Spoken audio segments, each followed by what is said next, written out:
were the kangaroo.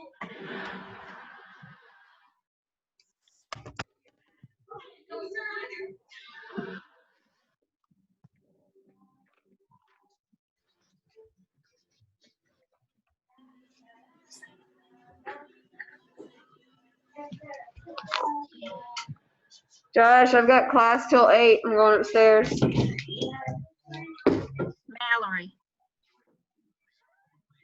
Mallory. You do not have to have your final OMA in until,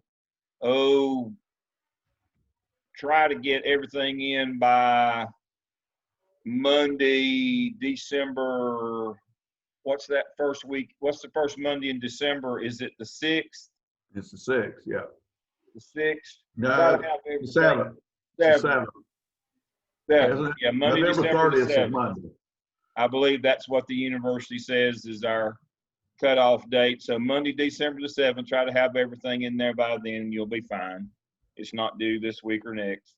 I know you've got a lot going on, but try to have everything in, because now our final grades, because technically you are completers. You know that add-on licensure doesn't do graduation, but they make you apply. As you found out, we've been working on that, struggling with that this week.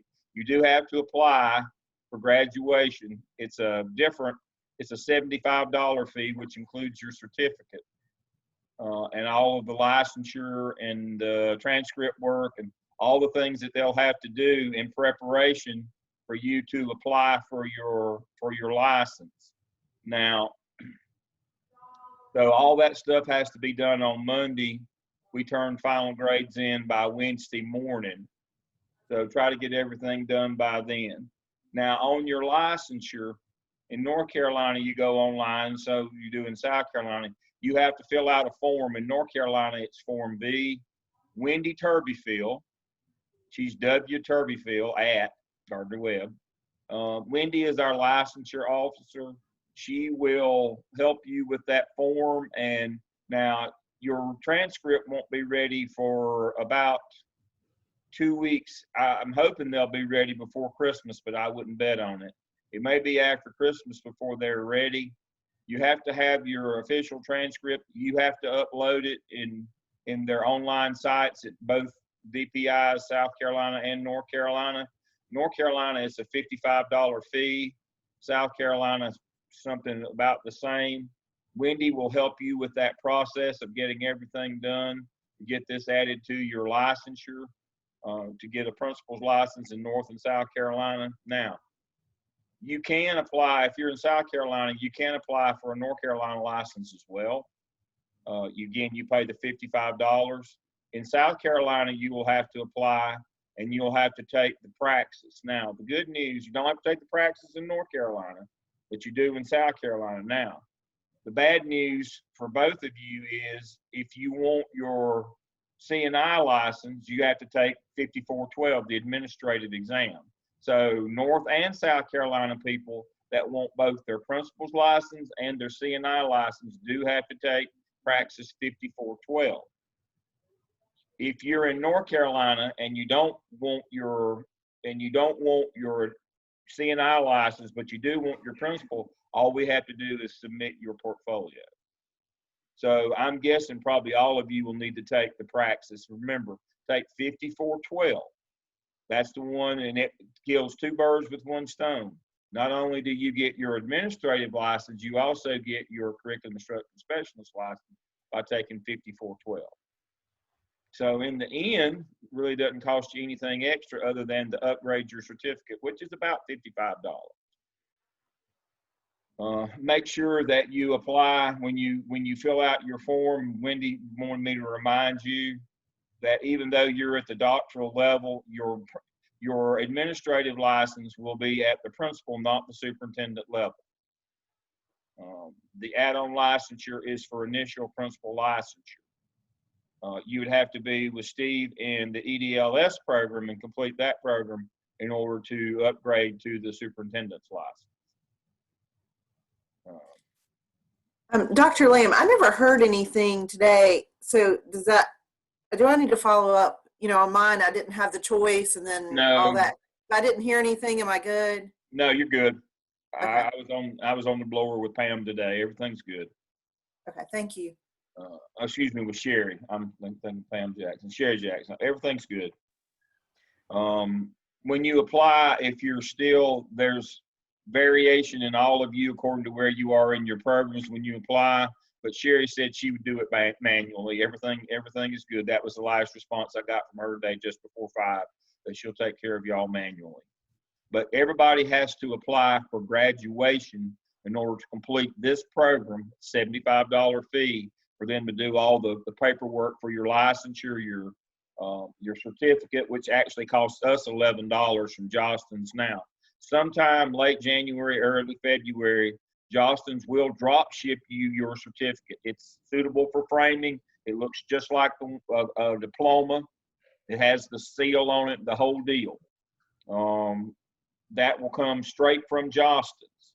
And so I will send you in early December. It'll either come from me or the registrar will send out a list with your names on it, how you want it to appear on your certificate, because it's going to look just like a diploma. And so make sure you check the spelling and get back to her. Now, the registrar will do that. She handles that end of it. Wendy handles the licensure end in terms of the forms and helping you upload and do all those things. So between Wendy and Luann, they will get you fixed up in terms of the licensure. Now, Steve and I wouldn't mind helping, except they don't let us do things. We don't handle money or sharp instruments. And so, but we can, if you having trouble, you can let me know and I'll certainly follow up with them. But that is their bailiwick, and so we try not to be too heavily involved in that, because we usually just make a mess. All right, anybody have any questions on timing? We're going to finish up next Wednesday.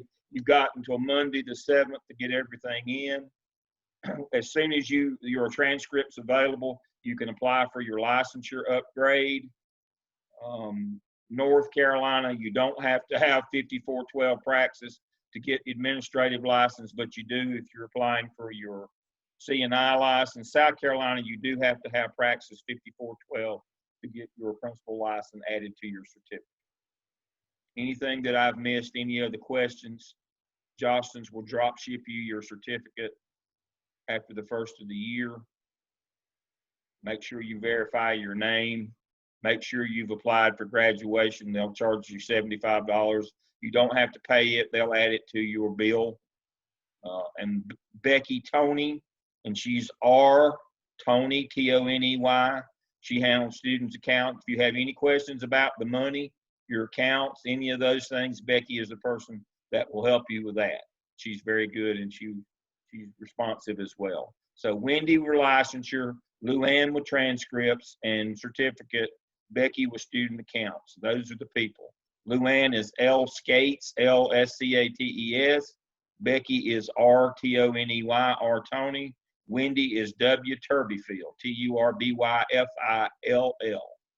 Those are the 3 ladies who will fix you up any problems or needs that you have with licensure, certificate, transcript, student account money. They can fix you up. All right, I think that's all look at my list, that's all the housekeeping items I have for the evening. All right, who is our first group to go tonight on We Are Normal 2, case study 3? Whose turn is it to go first? Our turn. Lisa. I think it's our. Yeah. Yes. All right, so Tiffany, Lisa or Tiffany, who's gonna share? I can share. Yeah. All right, I'm gonna make you the host. Make you the host. Yes. All right. Sorry, I had way too many tabs open. I couldn't figure out where I had the PowerPoint. Okay, so we are doing, it's titled We Are Normal 2. It's on page 39 in our text. And the questions that we are considering were posted on Blackboard. And before we get into the questions, then I will do a brief overview of the case study. that we're looking at for today. So the case study, two gentlemen, Jimmy and Willie, and they are high school students, and their relationship has progressed from being friends to something more intimate. That's left some of the parents and staff, parents and students at the school a little concerned, and it appears a little uncomfortable with some of the public display of affection. So parents have reached out to the principal, Mary Lou, and have expressed pretty quickly that they're not satisfied with what's going on and that they would like to discuss some of these actions. And then that has led into the upcoming prom situation, and also further on into us discussing our questions, we will learn about a group that Jimmy and Willie would like to start so that they can bring and enlighten, bring some more information to the student body with their case. So the first question that we're going to look at is the comment a veiled threat. So when we looked up a veiled threat, that is a threat that's not really spoken, like I'm going to cut your throat or something like that, but it's something that is a discreet warning, but that we can take as a threat. So some things that we pulled out of this case study, that when the principal would like for them to speak sense into their child, or somebody's going to get hurt, that is definitely a veiled threat, is what our group found. And also helping them understand the danger of their actions.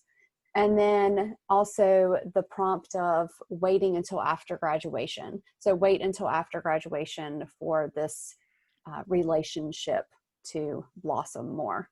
Don't do that while we're at school. Another question that we looked at, what are Mary Lou's legal responsibilities? So as the principal, she has a lot of things that she needs to take into consideration when she's dealing with this situation. That first we looked at is listed. We also talked about the discussion of individual students cannot be discussed with anybody other than their guardian.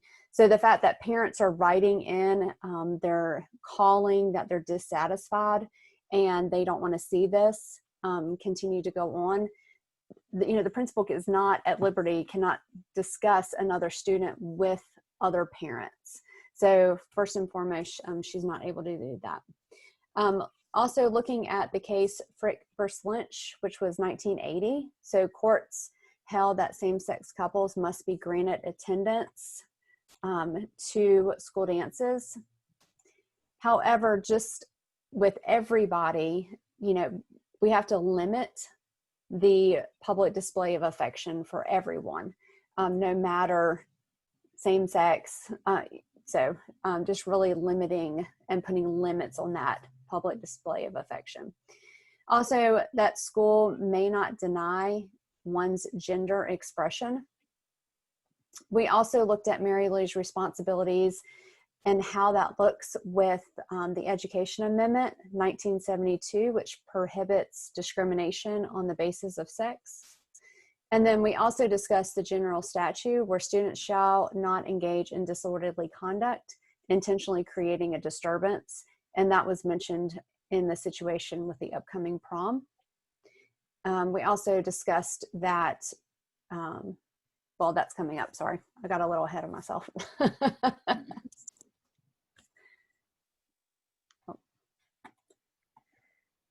And to continue with Mary Lou's legal responsibilities, continuously to cite the Equal Access Act. That is where it kind of protects these student groups that want to form.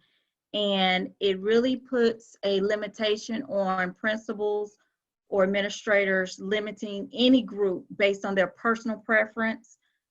This law allows the kids to, if it's a non-curricular group, they have to be given the same concession and access to the premises like any other group would be there, and a principal or administrator cannot ban the group because of a perceived discomfort, because they perceive it to be something that will be volatile. You can't even ban it if it causes something, as long as it's not the group itself that is the volatile group. If it's other people, then it does not cause that group to be disbanded. Also, the principal cannot use their personal morals in relation to banning or allowing a group. However, any group that it cannot be obscene or explicit. So there are some legalities to that, as long as the group isn't, is not,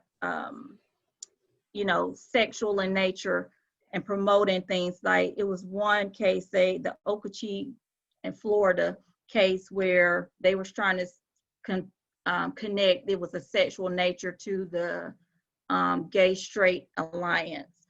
So they cannot put those things together just because it is a group that is not the most popular voice.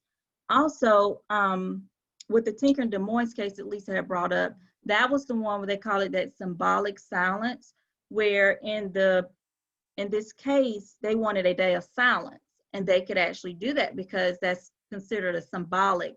As long as it does not impede other kids from going to class, as long as it does not stop anybody from doing getting their education, then they can actually do that based on that Tinker and Des Moines case. Also, that the principal, however, they cannot, according to this as well, they cannot just have class activities. And if I'm wrong, Dr. Lamb, let me know, but this is the way we interpret it. They cannot say we want class activities and we want the kids in the class to do these different things to bring awareness, because they are a non-curricular group. And since they're a non-curricular group, it cannot be connected to anything curricular within the class. If that's how they're putting their club under that umbrella, it has to stay non-curricular. That's correct. It'd be an extracurricular activity. And we also said, finally, that the principal definitely needs to consult with the legal counsel for the district as well. All right. Should Jimmy and Willie be allowed to attend a prom? It's not should they be allowed, they are allowed to attend. They have that right for their First Amendment. Students, no matter what their sex, can attend a school-related function. However, as Lisa stated before, there are parameters on public display of affection for any couple. Also, they are allowed with the equal access to be on the school grounds and school premises. And Mary Lou should revise a plan. Also, she has to make sure she's protecting Jimmy and Willie's rights. So whether gay or straight, the rights and safety of the children has to be provided.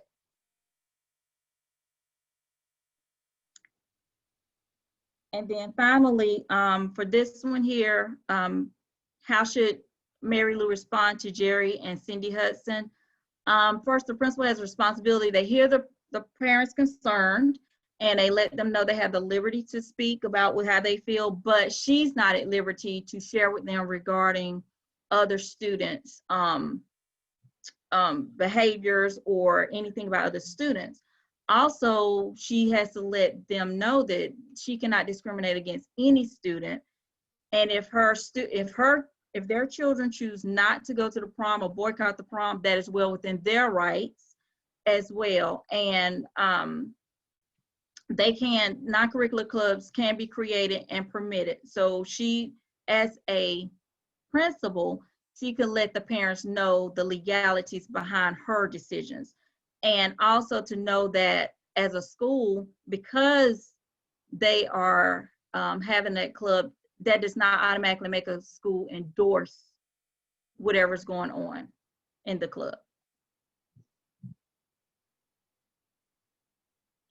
So when we look at the ethical paradigms that go along with this, we kind of broke it up into two different slides, and we first looked at critique. And in our discussion, we talked about a couple of different things. So we looked at you know, is this a small town or a larger district? I mean, and there's a lot of things that we don't know about it.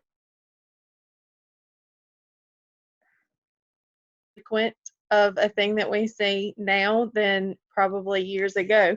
But the legal aspects of it really doesn't change. But with the critique, we talked about corrupted morals, power,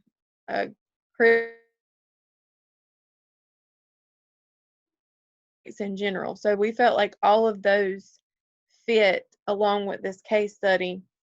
And then with the profession, just being accountable for student academic and social success. So it doesn't matter what orientation the student is, what race, what gender, whatever that they are, there's accountability for their success, and it is our job as an educator to ensure the safety and well-being of our students.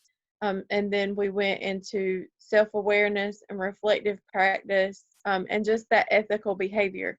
So ensuring that the students are in an environment that there is, I mean, we have diversity everywhere. So just promoting the social justice and making sure that we are on the side of the best interest for all students, and just making decisions for them. And then as we moved into justice and care, so with justice, we felt like the majority of those fit in as well, making sure that we were being fair, equal, and having justice for all of our students, being reasonable.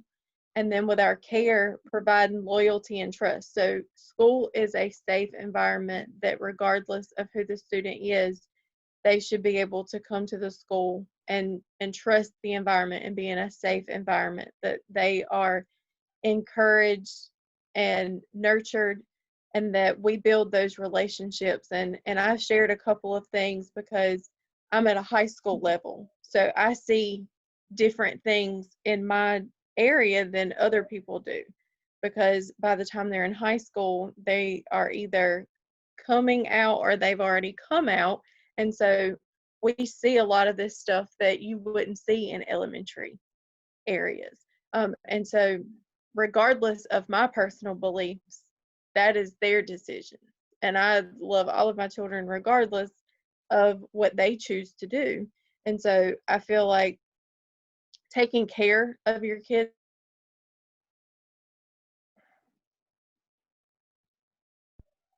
and then in our how could a cyberbullying and bullying be minimized, we actually looked at each one of our school handbooks and district policies, and we think that it needs to be a clearer policy that regarding bullying and cyberbullying, just putting mental health as a priority.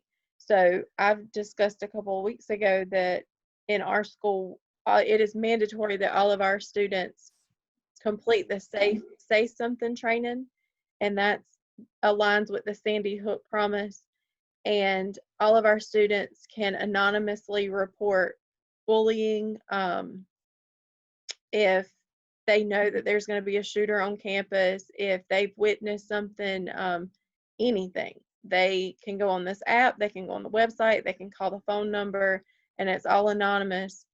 And just making sure that our district policies, and they actually linked two of the policies on there as far as the emergency management, and the other for Winston-Salem, Forsyth County Schools, just so the handbook's there, but just having that clear policy for cyberbullying. One thing that we talked about with our the different districts, so Guilford County Emergency Management, and then Winston-Salem's is titled Safe and Drug-Free Schools. So just the different names, and sometimes it was, it took us a second to figure out where so Winston has electronic, where it goes straight to the person receiving it if you're making an anonymous report, whereas in Guilford, it's paper pencil still, and you fax it in. So just the differences in how you get that information across, that could one day, I mean, that can mean the world for somebody. So it just needs to be a little bit more streamlined, we felt like, and a little bit more of a easier process to find, so that that information gets pushed along a little bit faster. And we also noticed that county site, it was more of a helping site for kids who are getting bullied or cyber bullied. It was a lot of videos, kid videos. So it was pushing more of the education behind it. And like Lisa was saying, it was hard to kind of find like, well, what happens? Like, what's the law behind it? We didn't see any of that to where that was forefront too.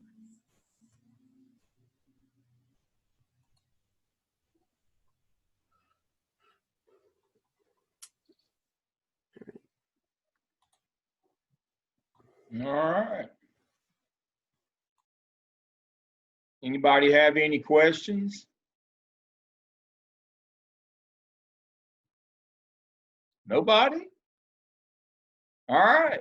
Me, I have some. All right. I'll go through them on my list here. All right. You said that Mary Lou's comments were a veiled threat, right? Okay. Everybody agree with that? Anybody disagree with that?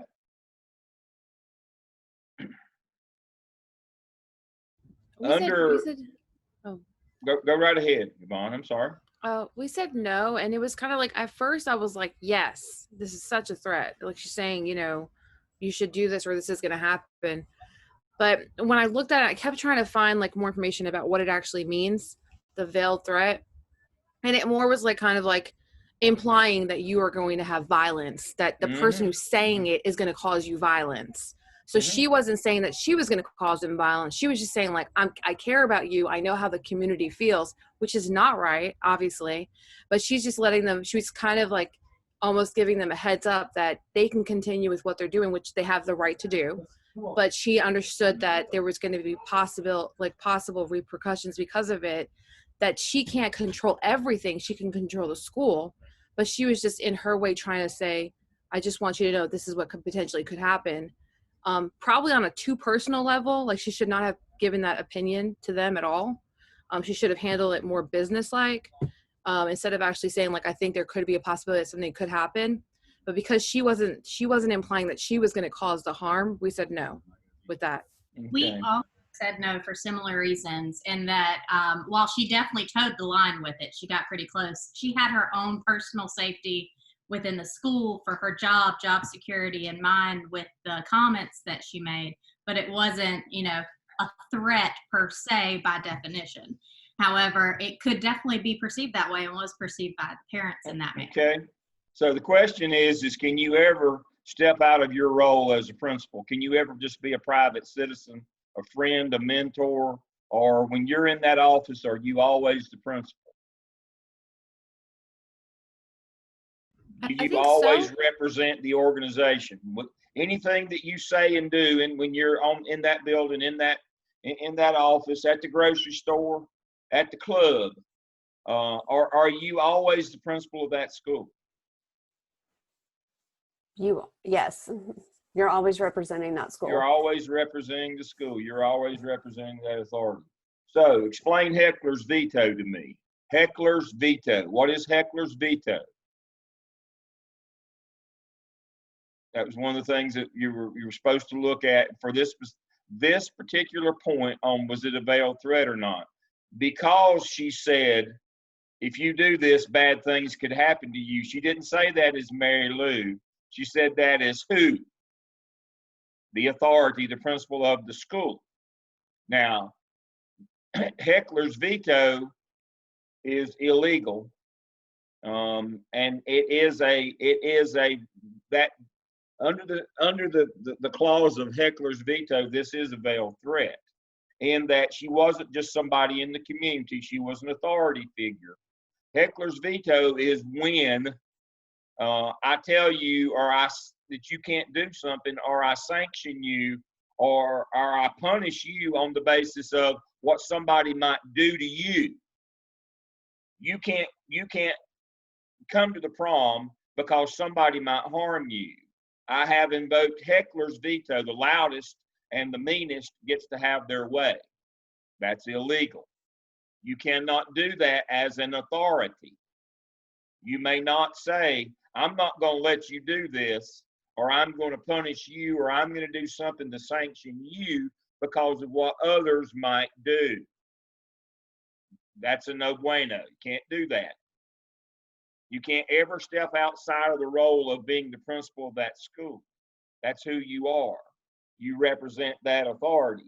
You cannot say, as your friend or as just, a friendly piece of advice here, if you do this, somebody's going to punch you in the nose. You may not do that. That's enacting heckler's veto. You are not allowed to do that. So if you haven't reviewed that section on heckler's veto, you need to go back and make sure you understand that. The takeaway for me and what's most important about heckler's veto is to be reminded that you're never just another face in the crowd. You're always the principal of that school, always. You do not have the luxury to give your opinion. When you give an opinion, it is that of the authority. I've seen a lot of lawsuits come out because somebody said, as your friend. Yes. Or if I could see you in my office, kind of unofficial, off the record. Yeah. Like all of those, like I just cringe. I'm like, oh boy. Mm-hmm. Your child's not getting the services they need. Now, I can't tell you that officially, but as your friend, I'm going to tell you. No. When you become a school administrator, you have no friends. First rule of school administration. First rule of Fight Club, there is no Fight Club. First rule of school administration, there are no friends. You better understand that. You are always the authority.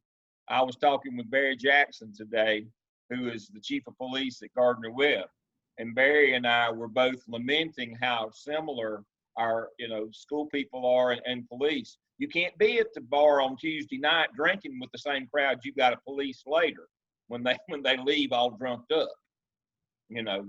That's a problem that you have. You're always, Barry's always the chief of police. You're always the principal of the school. You can't step outside of that role and just be a private citizen for a minute, even for a minute, as Lisa just pointed out. That's the road to lawsuits. So you can't, even though you might have these children's best interest in their safety at heart, you can't say to them, I'm banning you from the prom for your own good because somebody's going to poke you in the nose. That's not allowable. You have to understand that. I see Steve's ready to chime in, so I'm going to let him talk the political part of it now. Well, it's not that political. Actually, I had a couple of questions, and I'll keep them going as we hear other presentations. But so I'm curious. All of you put your principal hat on, and Willie's parents come in to see you as the principal and say to you, I want you to keep, and it's Jimmy away from Willie. Mm-hmm. Willie is impressionable and Jimmy is leading him in a bad way, and students are making fun of him and he's going to have a hard life, and I want you to keep Jimmy away from Willie. What do you do? That's going to include the prom, that's going to include class change, that's going to include lunch, that's going to include all of these things. And these parents want you, principal, to separate those kids. Do you change their schedule so they can't have class together? What do you do? You change their schedule so they can't go to lunch at the same time? Or do you say, I can't do a daggone thing about it? Well, I mean, coming from a high school experience, sorry, Bianca, I didn't realize you were going to talk. Where there's a will, there's a way. And so, I mean, it doesn't sound like that there is any harm here. So I don't know if you can actually make too many adjustments, but change the class if you want to, but if I want to see this person over here, I'm going to make it happen. And so are these kids, because you can change lunch schedules, you can change class schedules. They're going to find each other. Young love, it's amazing. It is. And I was, by the way, Alicia, I had to ask you, are you eating a piece of chicken? Was that what you were eating? I was trying to No, say. sir. I have a gluten-free freschetta pizza that I put hamburger, cheese, and mushrooms on. It looked a lot better than the last time I saw you eating. I was curious. Yeah, So, them lean cuisines are pretty good if you it's add better a than, little it's something better to than it. that beer that Dale's drinking in that 48-ounce mug. Mhm. But yeah, that looked good. So I hear what you're saying. So as a principal, would any of you try to, if the parents come, I mean, what if they came in tears? They are pleading with you. You've got to help me deal with this. Willie is an impressionable child. He doesn't know what he's getting into. You have to help me with this. All I'm asking is make sure that they can't go to lunch together. Make sure that they're not in class together. Like, is it over a legal issue or a moral issue? I'm assuming a moral issue. We're staying with the same. Yeah, we're talking about the Same political thing. part of it now. Yeah. I mean, I can't say that we would, as an administrator, you'd be able to separate them. I don't think you should, because I always look, if you had a parent that came in and said, I don't want my child to affiliate with this child because of race, I want you to get them out of the classroom. I want you to, so I look at things like that as well. And if you open up, and to me as an administrator, if I open up a can of worms, I better be ready for what's coming out, because if it's going to get out that if you did this adjustment for this one parent, then it's like you have set the precedence for what you're going to do. And if you're going to do something, it need to be backed by legalities, and not just, like you just said, you got to keep on your principal hat. You are responsible for the whole organization. So changing classes, that's going more into a personalized feeling. And I don't think you shouldn't do that. Okay. So Tiffany, you probably get to deal with some of these things. Of course, you have the younger ones, I guess, but you still get to deal with some of these things. The parents say, I need you to help me with this schedule or whatever, because my child needs this, my child needs it. So you can't tell stories, but you could tell stories, I'm sure. So I'll leave you out of this one, but anybody else, tell me what you would say to Willie's parents. You would look at these parents who are begging for help, crying in your office. Are you going to just cold-faced say, I can't help you. We're not changing anything. That is your problem. Is that what you're going to say to them? I just want to know. I mean, you're all nurturing people. I'm sure we could. Not, I can tell you that. I'm not. Yeah, and I'm not Excluding me. And I mean that as a tremendous compliment. I think we could find a really nice way.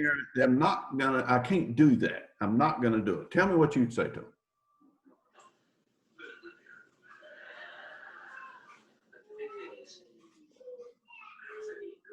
I mean, you all have said we can't do that. We cannot change schedules. They're going to find. Alicia made it very clear. She's seen it in her experience in high school. All of you have seen it. You can put whatever guards you want to put up. They're going to find each other. There is no question. So I would tell the parents, that I'm unable to do that because the students haven't broken any policies or rules in the school. But since the parent has a concern that their child is impressionable and maybe going through something, then I need to help lead them in the direction of the services that, maybe I need to send him to, the guidance counselor. Yeah, send him to Tiffany. That's exactly right. That's exactly what I would do. send to the counselor, and then the counselor can assess, if the student's, free will and not being bullied into a situation, then there's no harm, no foul.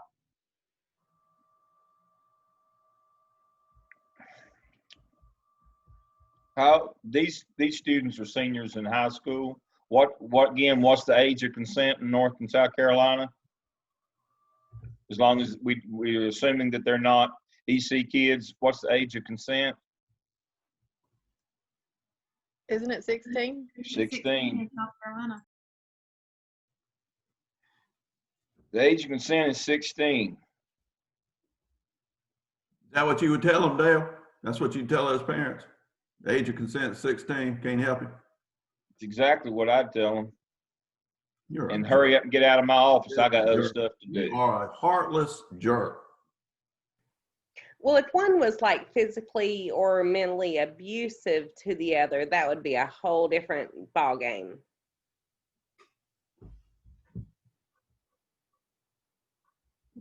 Would you refer them seriously? Now, Kevin says he'd refer them to the counselor. What do you think about that idea?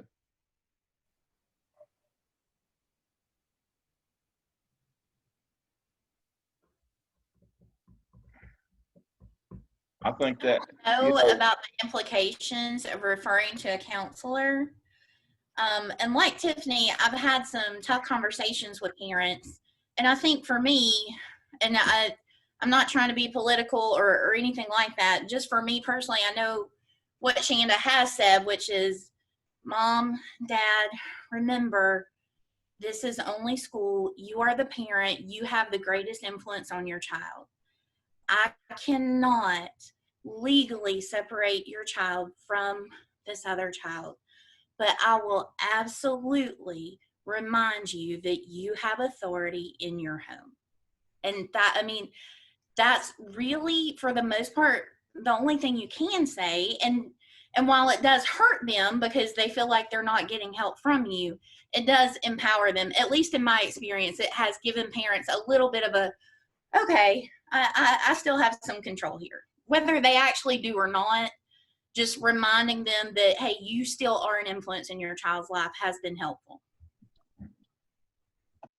But I think the counseling, I mean, who really is in need of counseling here? Let's be honest. Parents. The parents There you go. are not accepting. Yep. The parents are the ones that are in need of counseling here. They're the ones that are having the hardest problem with this.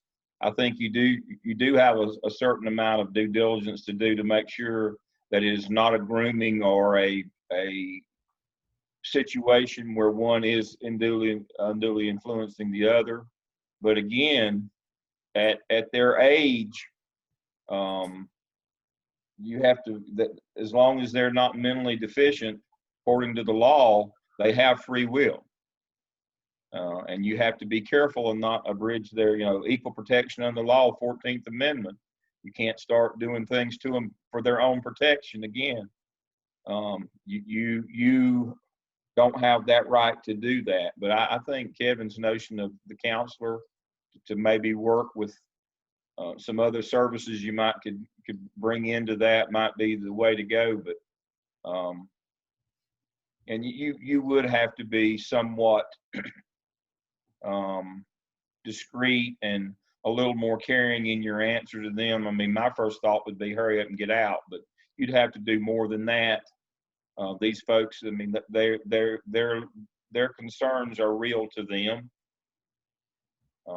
And we do have some redress through our counseling, but we can't fix, but that door swings both ways on you're the parent, as Shanda reminded us.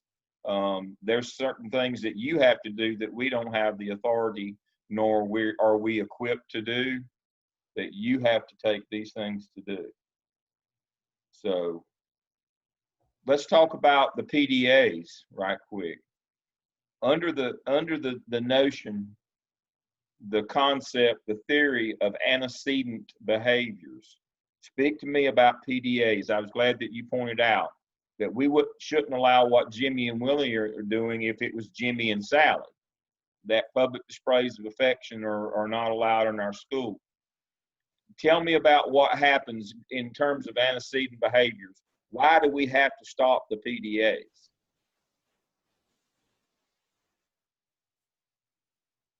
So I think before that behavior occurs, teachers need to be in the hallways monitoring more.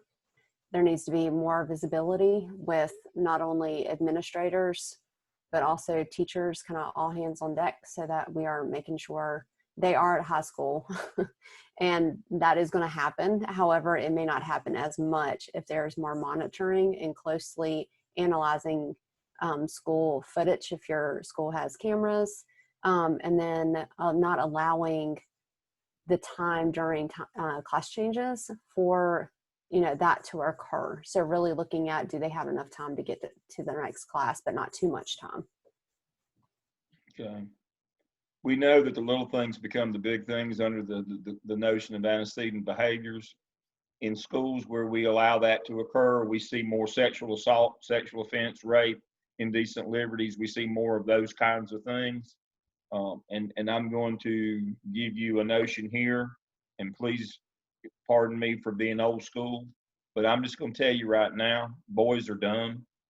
I was one. I'm just an older version of one now. Boys are dumb. Boys have a hard time, and this is in the literature, it's not just my opinion. Boys have a hard time understanding that if Jimmy gets to kiss Sally, why don't I get to kiss Sally? They have a hard time until they get older into later adolescence understanding that concept. They think if that I get, it's my right to do that same thing. And so what happens is in schools where you get a lot of PDAs, you get a lot of unwanted advances as well.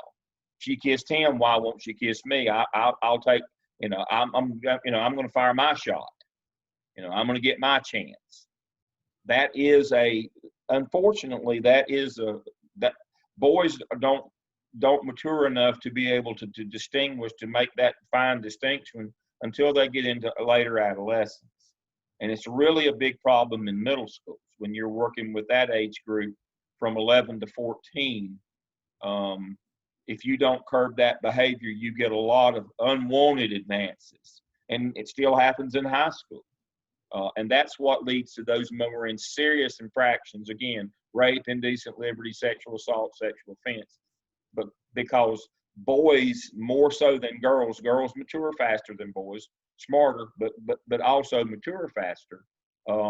It's the boys we have the trouble with, even if it's same sex, understanding that because that person allowed that with this person doesn't mean that they'll allow it or is wanted from me. That's a real problem that you have.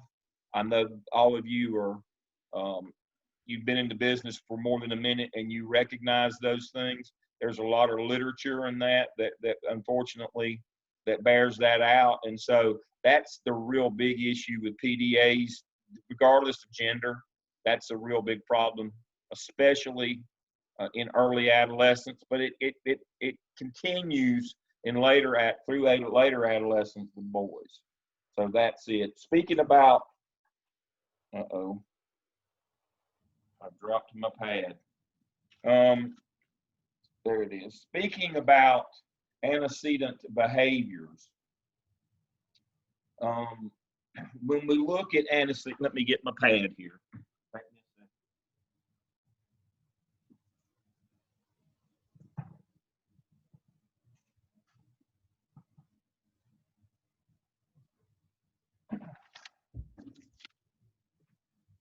What does bullying lead to? We talked about cyberbullying. In terms of antecedent behaviors, if we allow bullying to go on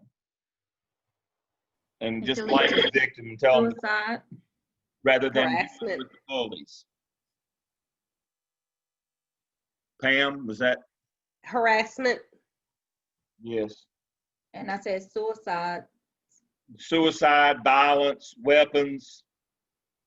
Suicide, unfortunately, has become a big part of that comes out of the bullying. And so we can't just tell people to stop being gay or stop being a minority or stop being a Catholic or stop being Jewish. And that's part of Heckler's veto is hide who you are or don't do that because somebody might do something bad to you. We have to take it upon ourselves to stop the people who do the bad things. We can't ask people not to be who they are because it inconveniences or angers somebody else. We have to deal with that somebody else. And so that's in that same vein. Now, getting back to Tinker versus Des Moines. Somebody give me a quick and dirty on Tinker versus Des Moines, happened in '69. What were the protest or the silence or meeting at the flagpole? What was the root of all of that in 1969?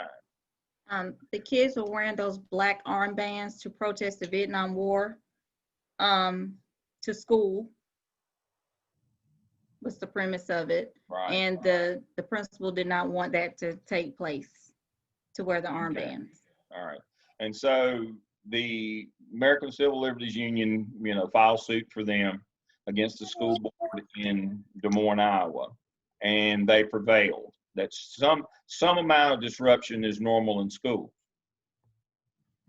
So we're not going to have people protesting the Vietnam War, but what about if we have groups that want to protest social injustice? What about if we have a group that wants to wear something like Black Lives Matter or Proud Boys on either end of the spectrum? Tell me about what Tinker versus Des Moines would tell us about that in more modern times, 50, 60 years later.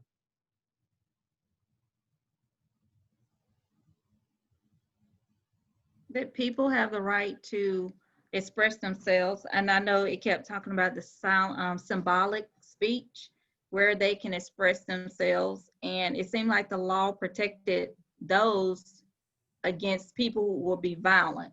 So just because somebody else will get violent because of what you're wearing, that shouldn't inhibit you from expressing yourself. That is correct. You can't call a kid into the office and say, you can't wear that t-shirt, even though as long as it's not obscene, you can't wear that t-shirt because others might be upset. Now, that tends to happen some, especially in more rural areas, but according to the law, that's not. What about meeting at the flagpole during the day? Can we meet at the flagpole during the day? Extracurricular activities are normally before or after school for clubs. Can the BLM group or the Proud Boys group or the Gay Straight Alliance, can they meet at the flagpole at lunchtime?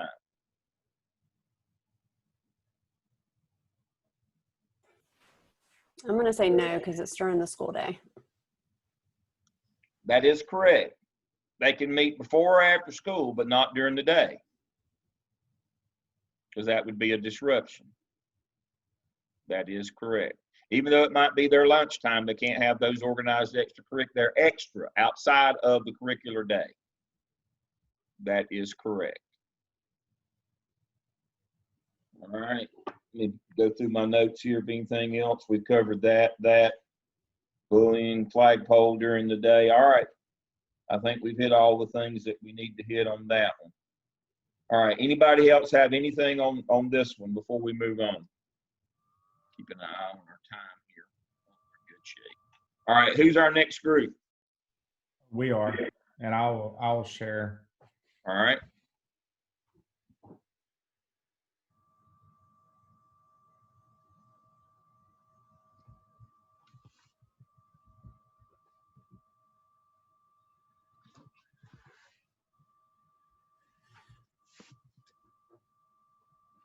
And as you can tell, I think we had the same creative inspirations that the last group did when you look at the way the template is laid out. Great minds think alike. Yeah. Right. So these are just the narrative questions that was labeled in the case study for us to address. Okay. I'm currently pretty sure I'm COVID positive because my mom was COVID positive. So that's the fashion my. statement I have going on right now. I can't isolate from 4 kids, so I'm having to wear a mask 24/7. So that's what this get up is right now. Would you consider Mary Lou's comments a veiled threat? We agreed with the last group that we would consider this like a persuasion or a manipulation. It wasn't directed at her as a threat exactly, but if you were on the receiving end of some of those comments, you would probably have taken it as a veiled threat. Some of the examples: can you keep this under wraps for a few more months?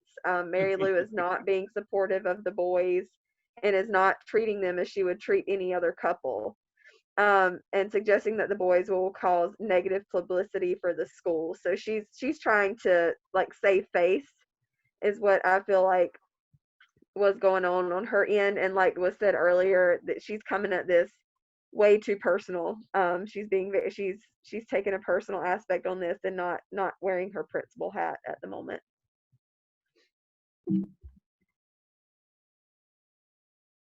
What are Mary Lou's responsibilities under the law? All students should be held accountable for the PDA, and the school's guidelines should be followed and enforced equally, with equally being the key word there. Everybody needs to be treated equally and have the same expectations, no matter your sexual orientation or anything. You all should be treated equally. And this was something that we were talking about that I haven't heard be said yet, that she should ensure that teachers are not overlooking the boys' PDA in fear of retribution from outsiders. So if these students are they're either going to be loved or hated based on your moral feelings of how you feel about this situation, and teachers should not be scared of treating them just like you treat everybody else. So that PDA needs to be addressed and everything needs to be equal across the board.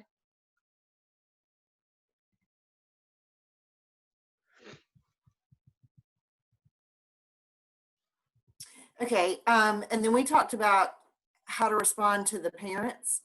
And so we said, like the group before, you definitely want to make sure that your district office is kind of aware that this is going on, consult your legal counsel.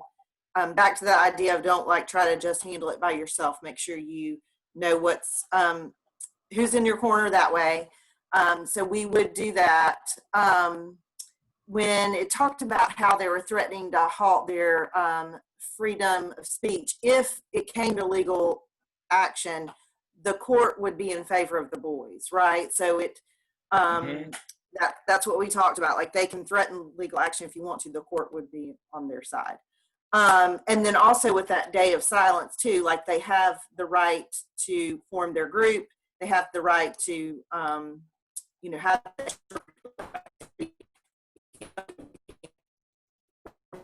these. In the group before I said that as well, if they want to do a day in the life or let you know what this experience is, that has to be outside of school. That's an extracurricular kind of thing. And then also, I think we're just kind of repeating what the other group said too. We can't deny equal access to any group, but just based on that it's not unpopular. I mean, that it is unpopular, even if it were a large group of parents that came. And we talked about small school, small town versus big town. That public pressure is something as principals, that we're going to have to deal with, but you have to deal with it fairly, with going against everything not going against, going with all those issues, even though, like you're saying, Dr. Laws, it might be hard to say that to those parents. That's just, you can say it in a way that's not as harsh. Okay, Kevin, you gonna click us? And then we talked about, should they be allowed to go to the prom as a couple, yes. For all those reasons. And we also talked about, there really wasn't enough, she didn't have substantial proof that something was going to happen at the prom, right? People are saying this is going to happen, but she would need to, there's not enough proof to deny the rights not to come, but she does need to think about how she could protect their rights and consider maybe extra safety precautions or extra supervision or, areas of the prom that she would need to think about those.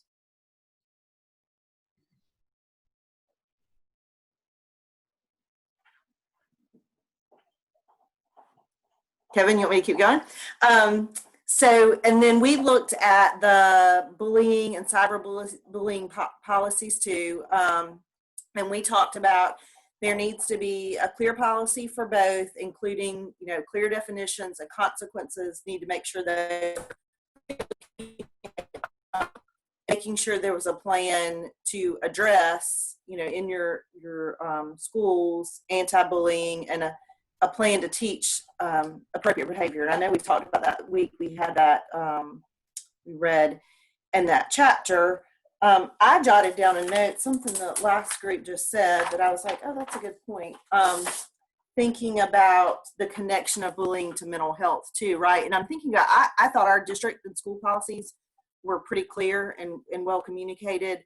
But I do think that's important that you all brought that up, like, right, making a connection back to that is something we probably all need to think about, especially in the world we live in now. And then same thing along those lines, thinking about, as the leader in your school, it's our job to help promote a culture that's inclusive and open to everyone, and equitable for everyone.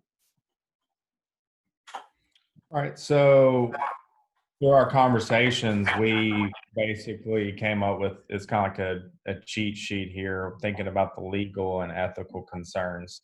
So it's kind of a summary of all the 360 view that you should have on this subject. So afforded equal protection rights under the 14th Amendment, free speech and association rights under the First Amendment.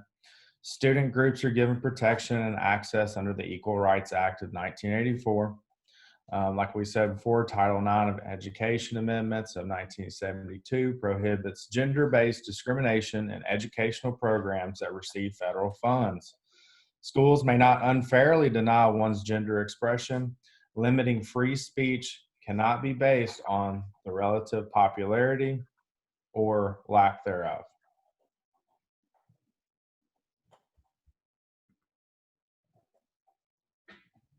All right, I have one question before I'm going to call on Steve to lead us through a discussion of negative publicity. I'll give him a heads up. Of course, he knows to do this. Jamie, you said something interesting that caught my eye or caught my ear here. Mary Lou didn't have proof that something bad. What if Mary Lou had proof that something was going to be bad?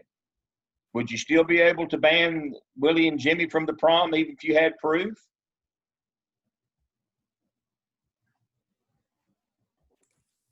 What would the proof be? Well, that's what I mean. If you had proof that somebody was going to be, wouldn't you act against those people rather than,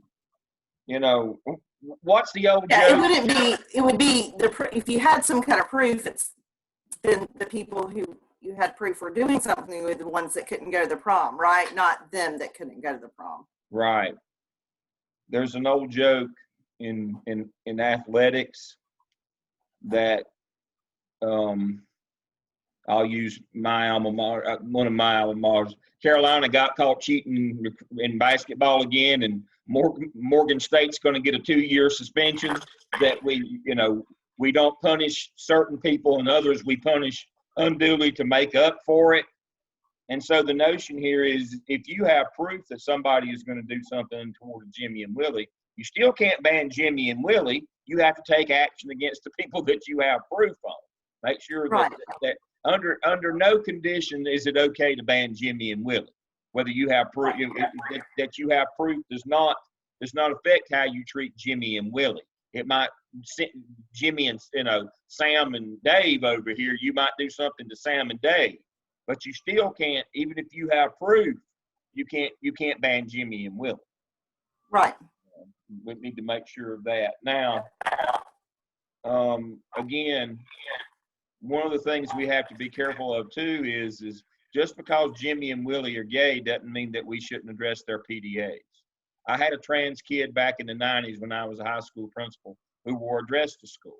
Now, I did make him go home one time because over his dress, but that was because the girls complained that I wouldn't let them wear dresses that short, and so he had to go home and put on a longer dress, which was a blessing for all of us since he didn't tend to wear underwear. But we have to be careful here that we don't set a different standard for any of these kids, and that the notion here is that equal protection under the law. Now, Steve is now going to lead us into a discussion. I'm sure he's got one loaded here on the notion of negative publicity. So go ahead. I know you've got a question. I can see it. I can see it on your face. I'm trying to get over the description you just gave. I think a lot of these folk are. I was kind of like, I can see all their pictures here. I was several put their hands to their head. I noticed that. Mallory has the advantage of having the mask on, so we couldn't see her reaction to that. Now I do have a question, so I'll throw this one out to the group. We can talk about the public relations, but and I will. But here's my next question. So you're in this case study, probably, if it was written when Dale and I were high school principals, this would be more of what we would have made a bigger deal about than it is today. I think we would all admit that. When Dale and I were doing this, proms were more like a sock hop. This was a long time ago we were doing it, and this would have been major in some schools that he and I were leading. Here's my question. So you're in maybe a smaller community, and there is this huge pushback on this, and the parents come in and say, I want you to stop them from coming to the prom, and you as the principal say, I can't stop them from coming to the prom. I'm not going to stop them from coming to the prom. And they say, okay, then we are going to have a separate prom. Is that okay? And what if, and I'm gonna keep going with this, then I want y'all to answer this. What if they looked at you and say, and some of these rural schools, the prom is in the gym. And so, I mean, the bigger schools, will rent a hotel or whatever. But in the rural schools, there is no hotel. So the gym is the host. You have protocols in your school district that allow people to rent a facility. So this group of parents wants to rent your gym for an alternative prom that will prevent Jimmy and Willie from coming, and the rest of the students who are, quote, offended by their behavior can come and enjoy their prom. What do you say to those parents? First of all, can you say, no, you can't rent my facility? And second, can they do that? They're going to boycott your prom. I don't know the exact answer, but we had a very similar situation happen this spring with COVID and cancellation of our prom, actually, in which our parents of our juniors and seniors rented out a large, not district associated, but owned by one of the district office employees, country club-like areas, and had their own COVID-friendly prom because we'd canceled ours. And though I think the only way they got away with it is they could not list Landrum High School as anywhere on their prom invitations, anything like that. And because it wasn't school property, though it was associated with it, and we all know that, is how they got by with it. Kelsey, where'd they hold that? It was a private, I don't know the name of it, but it was private. It wasn't at Swafford. That's where we normally do our prom, though. But that's how they got by with it. And I don't know the ins and outs of it, but I assume that's the only way that these parents could do that. With it being in the school situation and it being within the gym, they'd have to check all of the lists to rent out the gym, so to speak, just like anyone has to do for any school facility if they allow that to happen. Can you rent out a school facility for an event that is going to be against the law? Like that's going to be breaking a discrimination law? I mean, if they're going to say we are not going to allow certain people to come to this event, I mean, can you allow them to do that? So one of the questions here is, does the principal of the school, are they in charge of renting out the school facility? In our districts, it's through the district office. Like it wouldn't be the principal that decided anyway. So you'd have to go to so you have to talk to them. They'd have to go to community use of schools. I say no, but you have to talk to them for them to tell you no. And so that's the first thing is you as principal, you don't rent out, you don't have the authority to rent your place. But what if they went to community use of schools? So Kevin's question is a valid question. They go to community use of schools. Would the school district rent them the facility?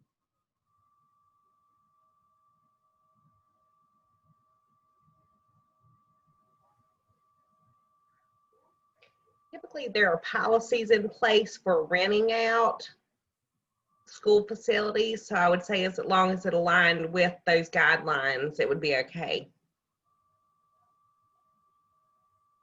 Would this align with those guidelines? Kevin says no.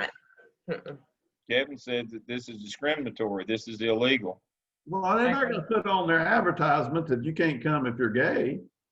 They're just saying this is an alternative prom. We're having a prom, a separate prom. They're not going to advertise anything else. Now, you know why they're having it. I know why they're having it. Willie and Jimmy know why they're having it. So my question would be, can they keep Willie and Jimmy from coming to the separate prom? Yeah, there we go. Yeah. Could they be sued for that? Or not sued? You can be sued for anything. Well, I know, but using Bianca, that's good. Yeah, they're going. Anybody can be sued. Let's go to Kelsey's scenario that it was done in a private setting. Can those people at the private setting, the private, whatever that place was, Kelsey, could they say Jimmy and Willie are not welcome? As long as your school's name is not on it, as Kelsey said, can they say you can't come? Kind of the same like not giving an invitation to one child and a group of students. And sorry, the dog has a squeaky ball. With that, it's, if it's private, is there ways that we can manage that at the school level because it's completely disassociated with us? Can you have a private event in a public facility? I mean, can it be deemed as this is private, even though everybody in that community's paid taxes, that they have. They're renting the facility. I'm just throwing stuff out. I'm not giving you the answer. I would say if Actually, it's in the more a questions private, I ask, the more confused I get with it. But I think if it's in a private location and it's not affiliated with a school, even though that they're all from the same school, then that's up to the private place. However, renting out like a school district facility to hold something that's not equal for all students that attend that school is not legal. All right, so thank you, Lisa. That kind of clarifies. Under the scenario, if they went to community use of schools and applied to have an alternative prom, your district should, unless they want to be sued and lose, they would turn that down. They would not allow that. Now, over in Landrum, if they went over, I'm guessing they probably went to the equestrian center, is what I'm guessing, which, you know, is not actually in Tron, it's on Pea Ridge, but that's another story. But that's probably where they went. They have a kind of an indoor reception hall that would be big enough to do an alternative prom like that. Although Landrum's in South Carolina, that facility is in North Carolina, which is significant again, in that South Carolina didn't have restrictions and North Carolina did. And so I don't know how they got around those assembly laws, but I'm guessing they figured out some way to do that. There were restrictions on assemblies in North Carolina at that time. So that they might have went somewhere else in South Carolina that I'm just not aware of. But the notion here, and that's important in that, you know, the only thing that would be a problem if they went and rented a private facility is public pressure. If you have a private club, then you can do those things. You could have that prom at a private facility.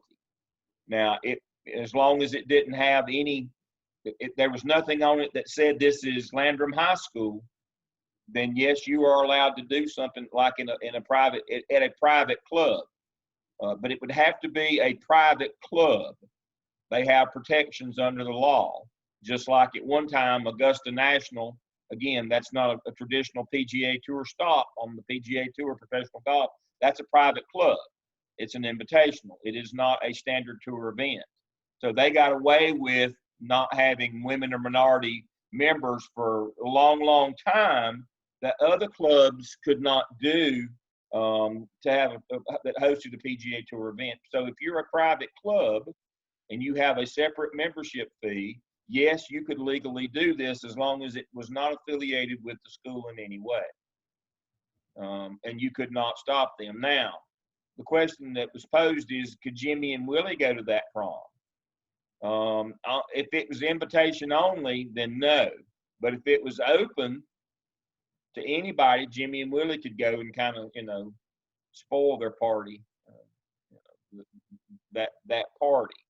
But yes, you would hope that your district would be smart enough to know that no, you can't rent out a school facility for this.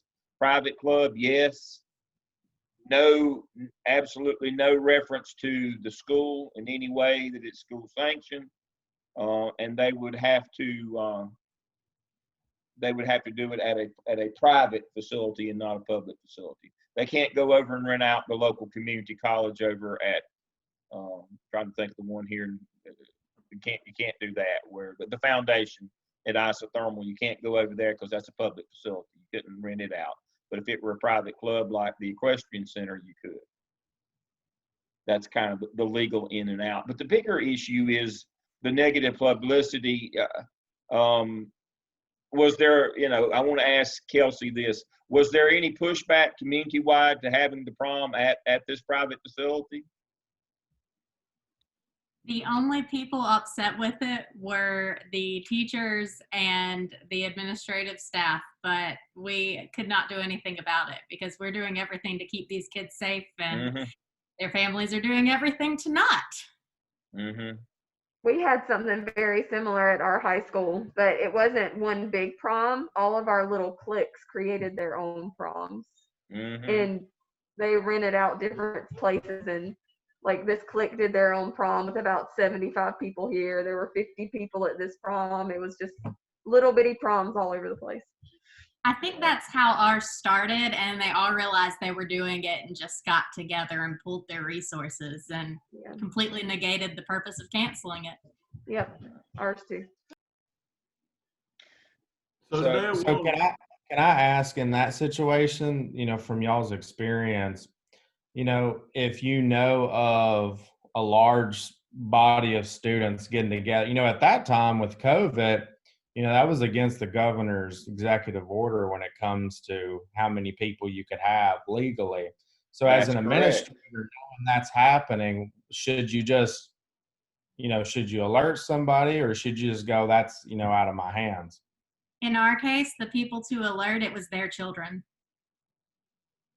Yeah. There you go. They probably split the cost of the private photographer.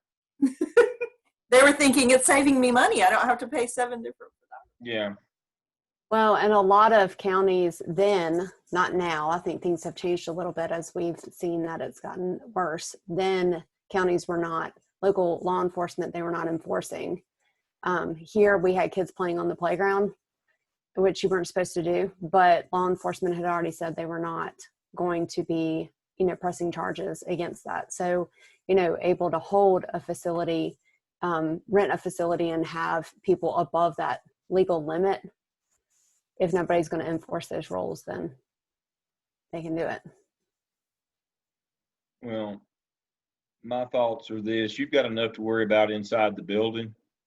If people are going to do those kinds of things, I'm not sure the efficacy of chasing them one way or the other. People are all. Pardon? You fight the fights you can win. That's exactly right. Is that the hill you want to? You have to ask yourself all the time: is this the hill I want to die on? Mm-hmm. Is this the hill I want to die on? Them having a problem outside, as long as it doesn't have the school name on it, they've got to deal with the police. During that time, South Carolina did not have a public meeting law. North Carolina did. That's why I was just wondering if they went to they must have found a place somewhere else in South Carolina to do it, because North Carolina would not. But if they're willing to break the law, I don't think the Equestrian Center would have gotten into the law of it. If they thought they could have made $1, they'd have rented it to them. But you can't get into that and what kind of people they are. I'm pretty sure it was out towards Lake Bowen. So yeah, I was thinking, there's a club over there I'm thinking about that's just basically a beer joint. Was 40 years ago when I was running the roads over there, it was just a beer joint. It's a social club now, I think. I'm sure that's what they did. Run a place like that in South Carolina that didn't have the meeting laws. But again, you deal with the things that you can deal with inside stay in your lane, whatever your scope is. And so, but please remember, don't get into facilities use. That's one of the things that one of the lessons that we have to learn the hard way sometimes. If people want to use your facility, don't tell them it's okay. If I go through that community use of schools, they'll charge me. And we just have a small group, and we just going to do this, and it's it's just parents and kids. No, everybody, anything outside of the normal scope of schools, make sure you put people through community use of schools for their protection and yours as well. Quick story: Jerry Winklejohn, very tragic story.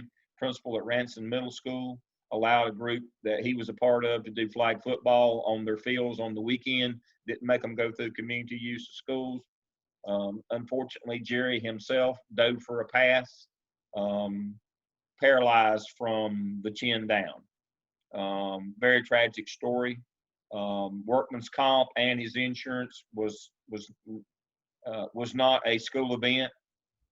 No workman's comp. Insurance was not an authorized event. Insurance was difficult as well. A very, very tragic story, but it brings back to the point of you are a steward of this facility. You don't own it. Everybody should go through community use of schools, whether they're good, bad, or indifferent, for anything other than normal school activities. That's just one of those better be safe than sorry kind of things. All right, who's our next group to present? think that's us. All right.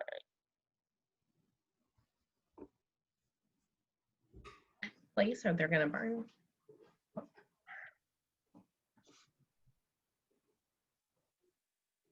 All right. It's my presentation. Can everybody see it? Yes. Fabulous. All right. So we all know what case study we're working on. We've kind of already talked about our brief introduction here, looking at how the parents of other students are upset, but Willie and Jimmy's parents are okay with the situation involving their two sons.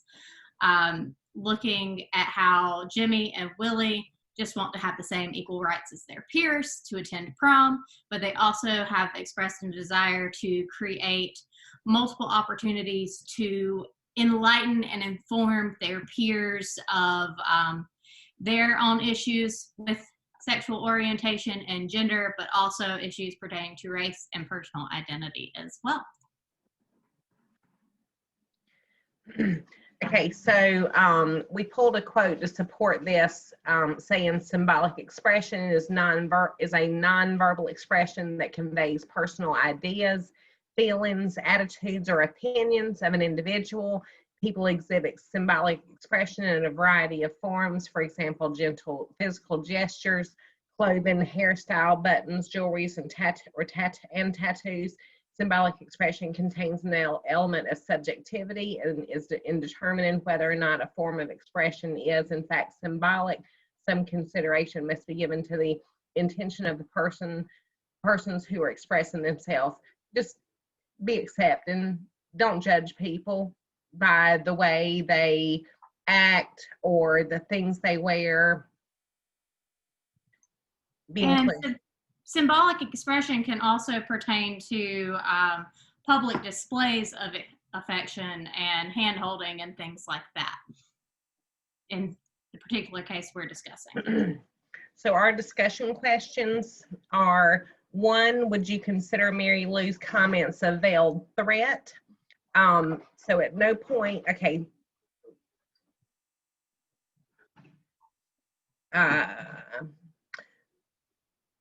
I'm not going to really read through all of them. I'm just going to go one at a time. At no point did Mary Lou threaten the students. She respectfully acknowledged the relationship between the students and as it pertained to the school setting. Sorry, I'm having trouble. We kind of talked too about Heckler's veto earlier and how that completely negates what we had originally discussed, Pam and I, about threatening the students. It was a veiled threat. Yeah, because under that statute it is, and that's the reason why there is a statute on Heckler's veto is that you can't. It is threatening to even bring up the possibility of something bad happening after graduation. Yeah, unfortunately, that's you are trying to. You're using the possibility of something negative happening to you to deny them their civil rights. Basically, is what you're doing. Absolutely, and as any heteronormative student is allowed to hold hands, or some schools hugs are okay, or attend prom together, within reason, that should extend to all students regardless of their orientation. So what are Mary Lou's responsibilities under the law? She's supposed to uphold a safe, undisrupted learning environment for all students, but she also has to maintain those students' rights under the First Amendment. So she can't discriminate on the basis of sexual orientation and expression. However, if the particular actions are disrupting the learning environment, so that could be causing bullying, harassment, or happening in the middle of class, she has to then deal with it because it is disrupting the given right to learn to the rest of the students in that class. But that should be equitable among all students, regardless of who they are participating in those activities with. Okay, so how should Mary Lou respond to the concerns of Jerry and Cindy Hudson, who are the parents of one of the kids? and you just have to state the facts. You just have to say, you know, still schools can't say that, you know, can't deny access to or discriminate against any students based on the way they act or believe or feel about certain issues. So as long as like they can find, as long as there are students wanting to participate in a club, and as long as there are teachers willing to sponsor that activity, it would have to take it would have to happen outside of like instructional time. And ultimately, we decided that allowing Jimmy and Willie to attend prom as a couple is not even a question. We're upholding their rights to equal access under Title IX, which prohibits gender-based discrimination. And I know in my experience teaching high school, so many students bring dates of the same sex, regardless of relationship. A bunch of girls will go together, a bunch of guys will go together. So we can't stop Jimmy and Willie just because their relationship is more than friends. I was a prom coordinator in my last high school for 6 years, and we ran into this a lot, and every year it was a new set of parents fussing about the same issues. And talking about minimizing and addressing bullying and cyberbullying, Diversity Day is actually a good start with that. And we've already discussed it happening outside of learning times. Bringing an understanding and awareness to other cultures and beliefs can never be ultimately a bad thing, because it expands our understanding of those cultures and allows us to respect them a little bit more. The school itself should have a code of conduct for organizations and clubs, but if they don't, they need to create one.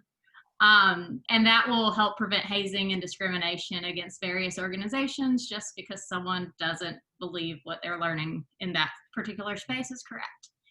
And implementing an anti-bullying program from a young age, starting at elementary school, can also assist in lowering bullying incidents as students grow and learn and reach adulthood. Ultimately, awareness is just as important as prevention when it comes to bullying. So they really need to look at their policies, and if they don't have them, create some, in our opinion.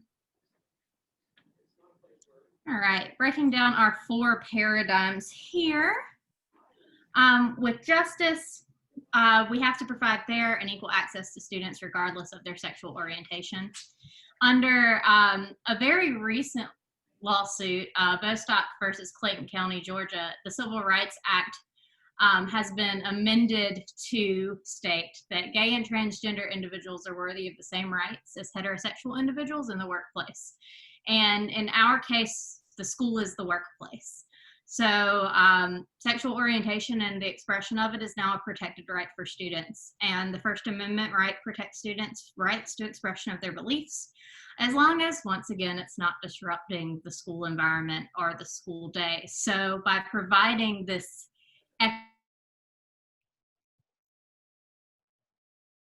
that's supportive of all our students.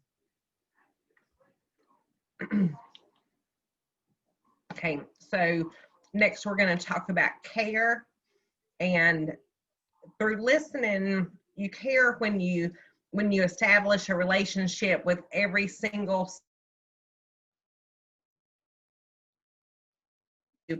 communicate with you their feelings. Students should be able to participate in clubs with opposing views, people with opposing views, and no one is forced to join those clubs. So we had examples of young Republicans and young Democrats. I would also kind of classify the Christian athletes. Help me out. FCA, Fellowship of Christian Athletes. Fellowship of Christian Athletes. And even though they're not exclusive to the Christian religion, at our school, we have a lot of different religions coming together. So they don't say, oh, wait a minute,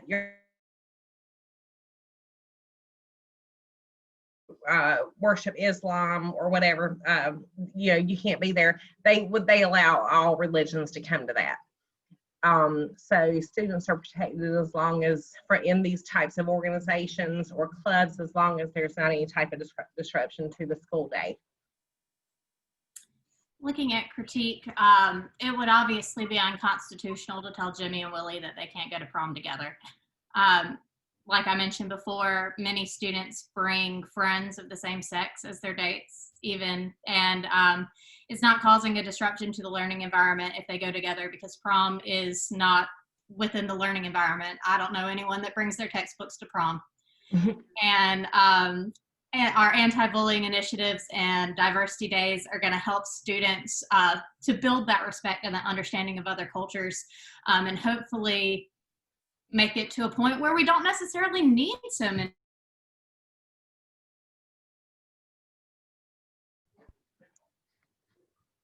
Okay, so for profession, Mary Lou is responsible for student success in the building, and that is for all students, not just Johnny or Betty. It's for every student who comes through the door. You have to take into special consideration Title IX and Civil Rights Act specifications. Even though parents and students may be upset by by a non-standard couple participating in school activities, they have the same right to participate as everyone else. And the school sponsor the school sponsor for that event should really be the one to have the bottom line of, yes, this is a decision, as long as she has support of the principal or administration. And that's what we've got. Great. All right. Do we have one more presentation? Shanda, you gonna do it? Yes, sir. I think Yvonne's going to share her screen. Okay, go right ahead.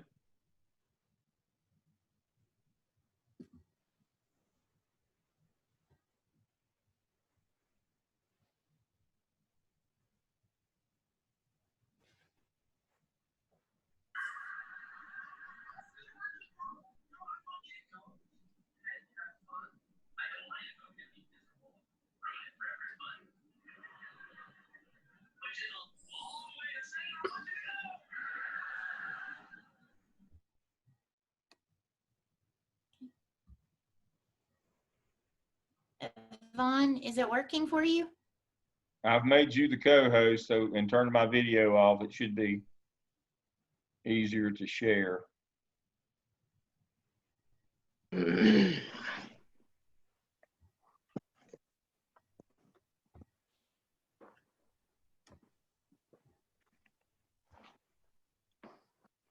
Lost her sound too. Yeah. If you want me to, I can share. Okay. Here it comes. Here comes something here. Okay, there you go. All right. Great.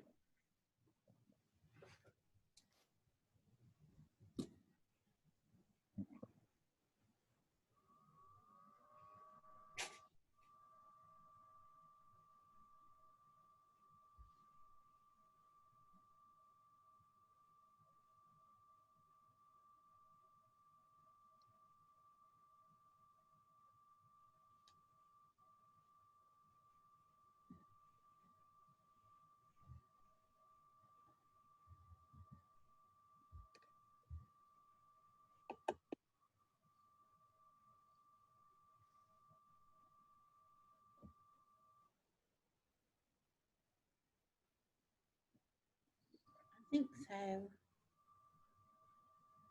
I can read it. So our initial thoughts on this case were the case seemed a little outdated. The public displays of affection turned into community outrage, which in turn developed into a principal meeting with two boys. Why did she meet with them? Were the parents, Were the parents there? What was the basis? Parent calls students out of their names and wants actions against the students and says there would be a boycott. The principal should have informed parents. This case seemed to have a small town feel with conservative views implied with parent who states school is condoning the relationship, which is a mockery of religious heritage.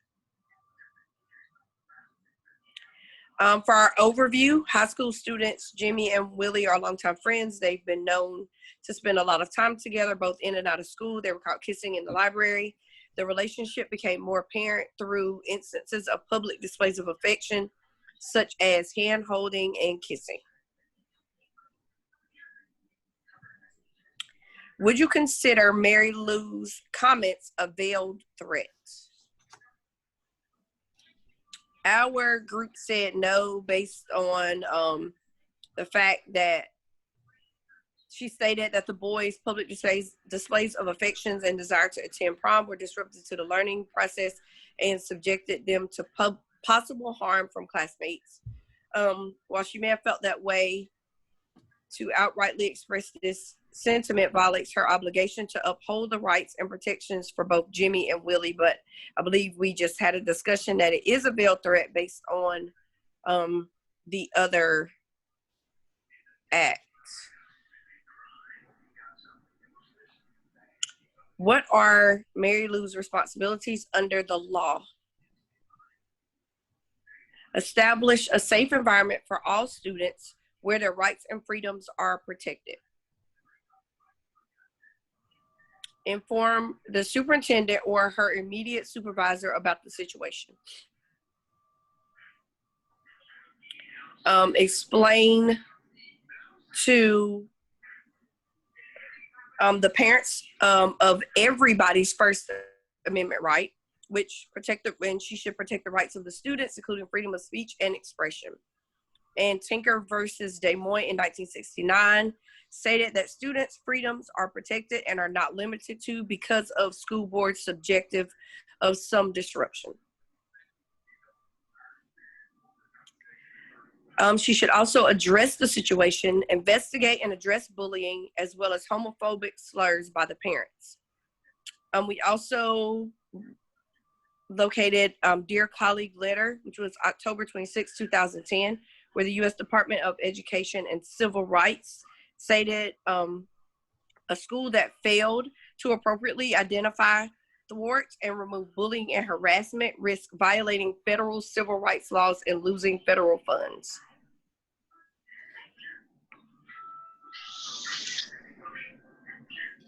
Okay, I think this was me. How should Mary Lou respond to the concern of Jerry and Cindy Hudson? Next slide, please. So after, of course, being kind and compassionate and yet not stepping over that line, the principal actually needs to go ahead and let their supervisor know that this situation is here. This is definitely going to go, at least according to how we read it, this is going to go way beyond a school level situation if we don't get as in front of this as we possibly can. Right. Obviously, we want to listen to the parents respectfully, but in the conversation, when they are being disrespectful, it is our responsibility to all parents and all students, to everyone in the community that we are serving, to communicate that respect is expected on all levels, inside our office or outside our office. Just like we can't ever take off that principal's hat, we have to remember that even in adult-to-adult conversations, we are still responsible for leadership. Okay. Also, we're going to need to make sure that the parents understand that, hey, these policies are already in place. This is not a new thing. So this question has kind of made me laugh all night because we've all said the same thing. This is not a question that even needs to be asked. Absolutely, there is no question of should they be allowed. They are allowed. So not even a question. Jimmy and Willie cannot be denied the right to attend the prom. there will need to be some preparation to ensure that safety is enforced, whether that is in the form of supervision and chaperoning, or even awareness and really just some strong teaching and expectations all throughout the school year. A boycott does not warrant canceling the prom. I mean, they don't have to come. The prom is a privilege, all right? And addressing and minimizing bullying. Again, we definitely want to get ahead of this as much as possible, creating a positive school culture and climate, understanding that change, even if change is uncomfortable or new ideas, whether they're new or old, they still have to be respected. We're always going to refer back to the school policy, and accusations deserve and must have an investigation.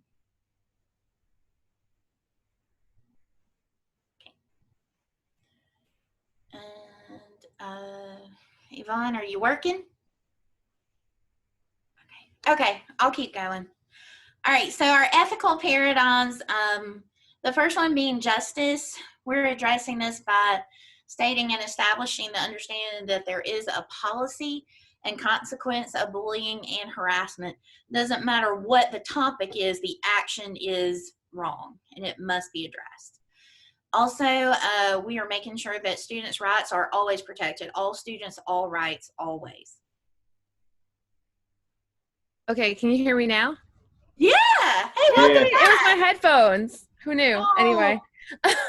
Okay, so with paradigms with care, we said that we wanted to make sure that we were ensuring loyalty and trust for all students, and obviously by making sure that all students know that we're protecting their rights is very important to do that. And so definitely by, without any doubt of a question, having Jimmy and Willie attend the prom would be one of those things to do that.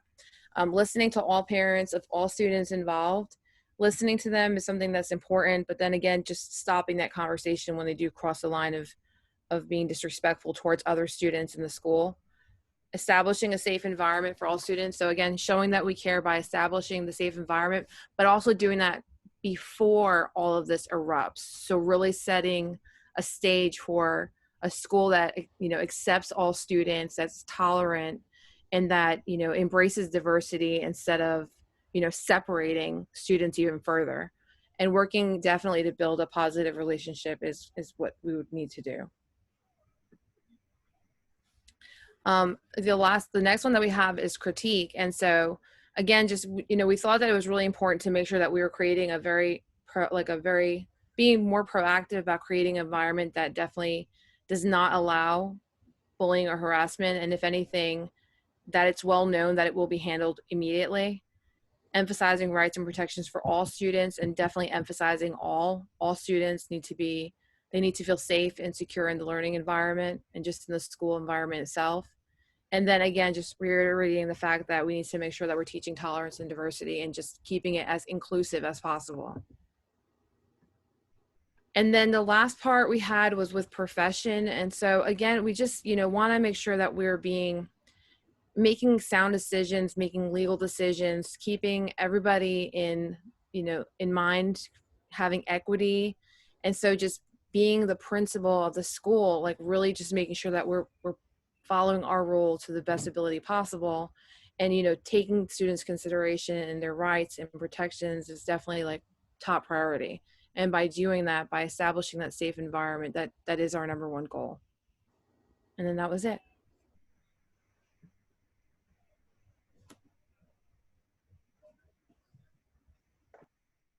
All right. Dr. Steve. All right, I've got one more question.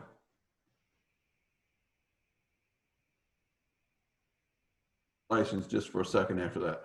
So the question, Pam, I'll pick on you because you deserve to be picked on. Anybody who survived 6 years of being a prom coordinator, you get it. You get the prize.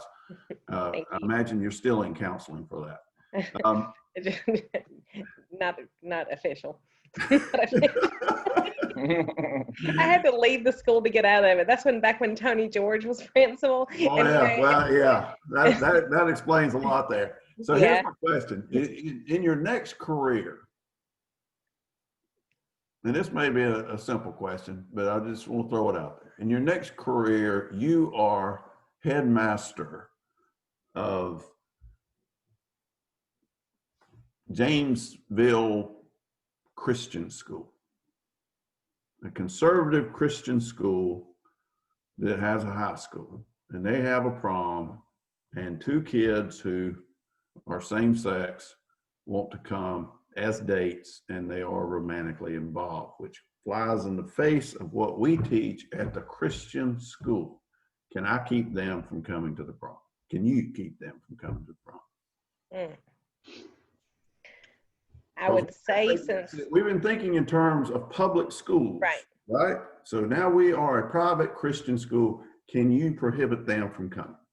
I would say yes, because we've got a little Calvary Christian church right up the school, right up the road, and they still tell mothers they can't pick up their kids in any pants, any shorts. You still have to have on a dress. You know, there's still a very strict code that they go by. So I'm going to say yes. Even though we've talked about Title IX and we've talked about, I mean, in my heart, I wouldn't be able to do it. I would have. I know. But I would say, I mean. All right, who disagrees with it? I'm gonna. Does anybody disagree with him? I'm gonna say, as a private school, you could do that. Please, somebody disagree with me. No, you're right. I agree with you because they elect to be there. If they don't like the rules, they can go somewhere else. Yeah. Right. So yes, we're talking about public entities tonight, and that's right.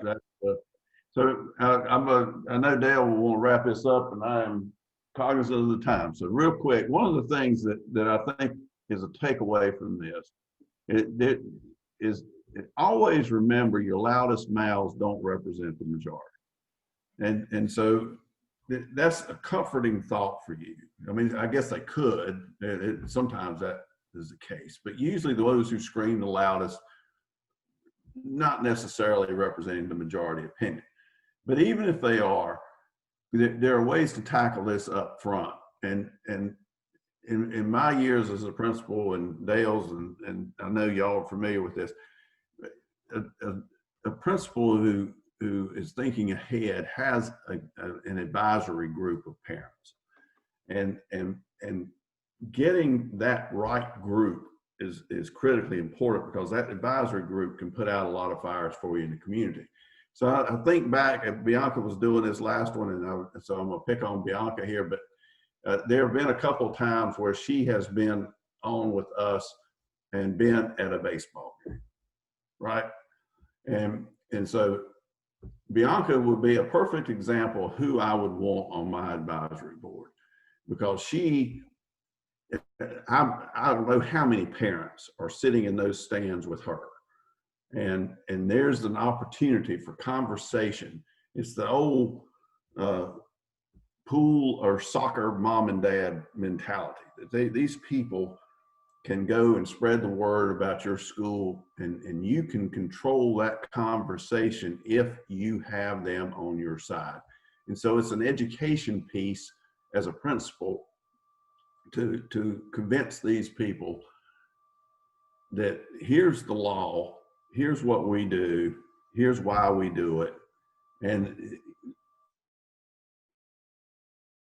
sit there with a group of parents and say, we do it because it's right, morally right, ethically right, we want to treat everybody the same.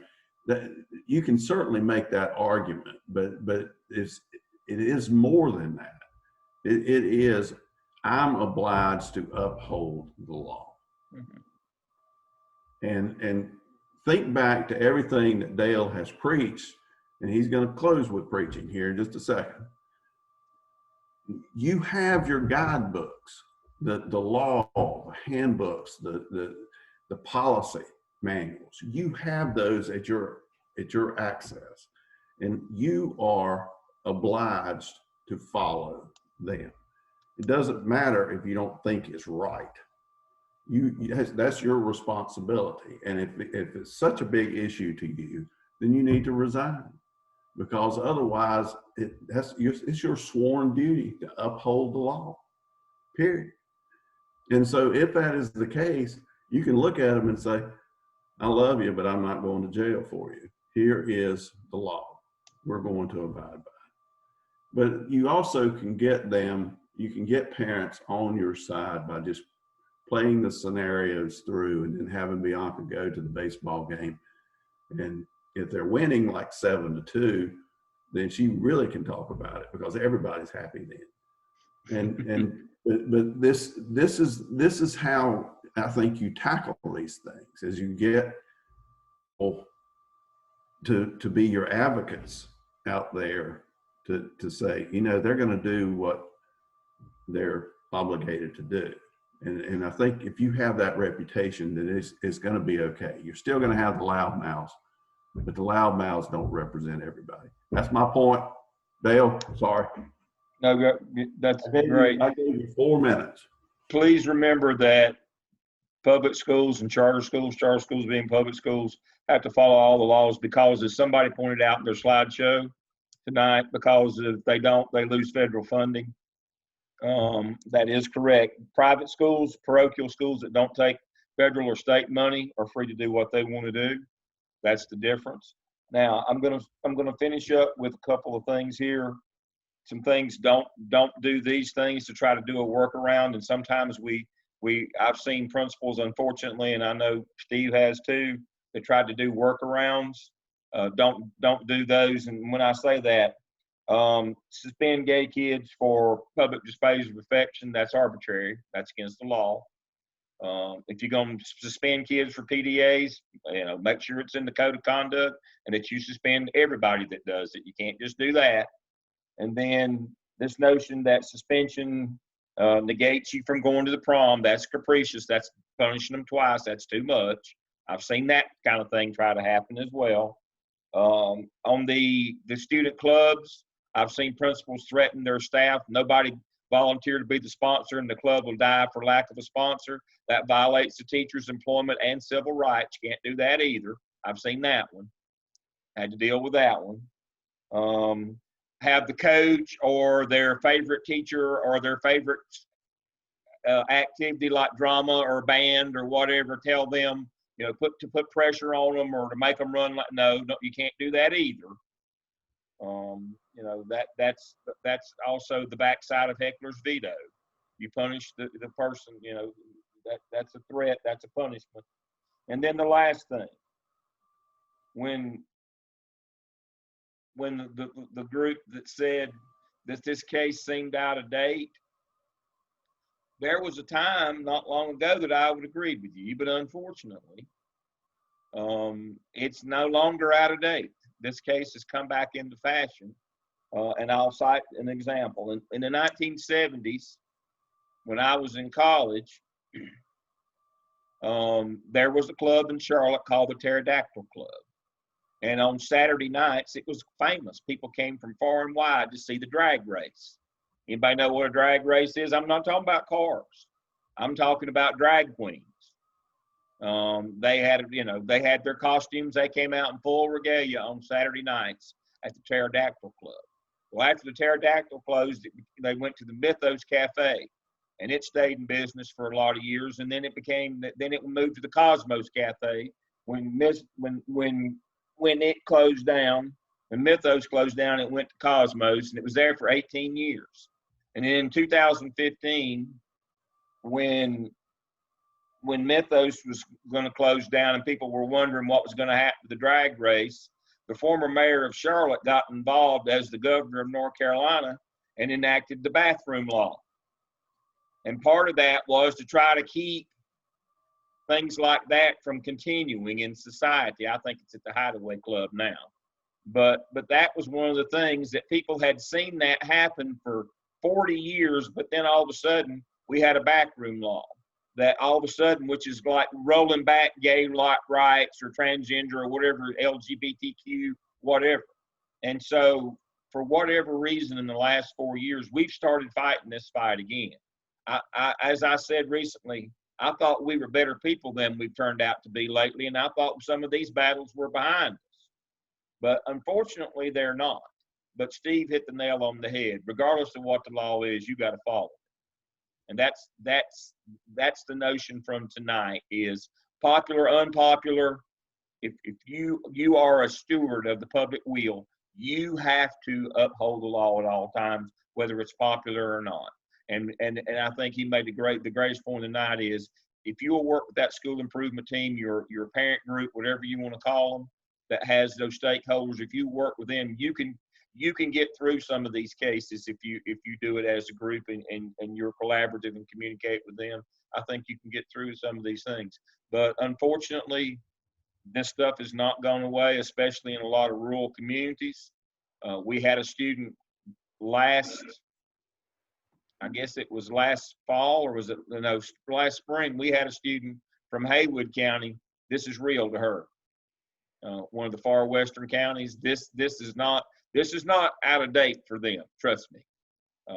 And some of our more rural counties. And so I hope you understand that you have to be vigilant, but you always have to know the law and uphold it. I see my time is up, 1 minute over. I appreciate your patience and your time and attention. Excellent presentations as usual. We will have our last one next week. It is all inclusive of everything we've learned this semester. You need to look at it holistically. Everything that we've covered, from instruction to supervision of instruction, to principal, to law, to EC, everything that we've covered. The schedule, inclusion versus everything we've covered. There's some part of that case next week. Don't get hung up on that it didn't happen in this country. That's immaterial. But this case is so inclusive of everything that we've done. I'm so excited to hear about what y'all have got to say next week. Anybody have a closing for the group? Anything you want to share? Mallory will play for you and your family. We hope that things turn out well for you. If not, we'll see you next Wednesday, same time, same station. Hi, everybody. Good night. Next week.